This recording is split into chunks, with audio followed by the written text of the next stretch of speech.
Ngayon ang tanong, kumusta naman yung inyong mga hiring decision? Ano ang signs that you're making bad hiring decisions? Natatanggal agad, nagkakakaso agad, nag-aawol kasi hindi niya nagustuhan yung trabaho. Di ba? So, yun yung mga signs. Hindi nare-regular. Those are the signs. No? So, ano ngayon yung tanong? Are we hiring well? What do we need to do in order to hire well? One of the expensive mistakes that you will make is hiring a wrong person. Ang pinag-usapan natin dito, hindi lang yung trabaho niya. Kasi pag meron kang isang mali-mali ang trabaho sa iyong linya, apektado yung trabaho ng iba. Right?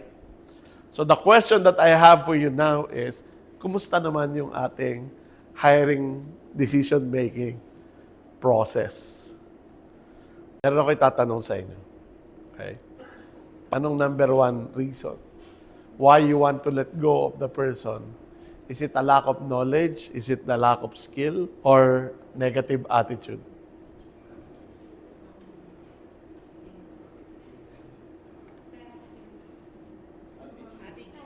Attitude di ba?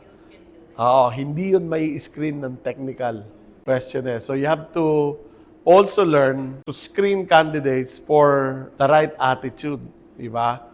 Para makita mo yon, kailangan mong i-recognize what the work entails. At anong klaseng attitude ang kailangan mo para mag-survive or mag-succeed yung tao sa trabaho.